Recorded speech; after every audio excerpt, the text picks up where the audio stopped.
The U.S. Appeals Court on Friday prevented an illegal immigrant teenager detained by the government from immediately obtaining an abortion, although it left open the possibility she could undergo the procedure within days. The decision by a U.S. Court of Appeals for the District of Columbia Circuit panel gave the government until the 31st of October to approve a sponsor who could help the 17-year-old obtain the procedure without the government's assistance.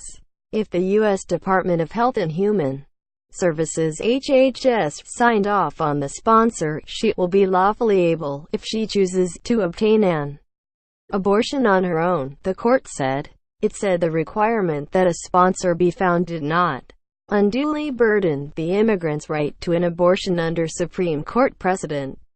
Anti-abortion protesters have acted with impunity for decades. That ends now, Tanya Penevic and Ron Lee read.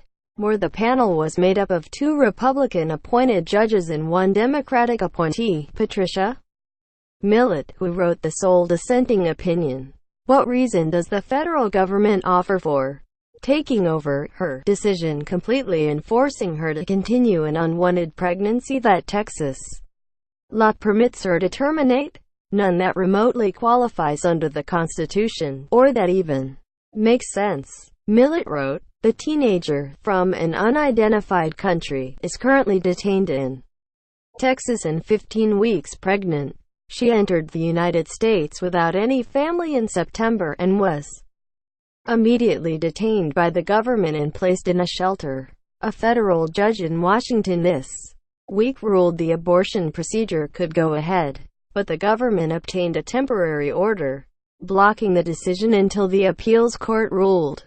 The court said if the teen could not find a sponsor, she could renew her legal claim. She had sought and received a Texas court order to approve the abortion because she is under 18, and had scheduled a sonogram and consultation with a physician, as required by state law.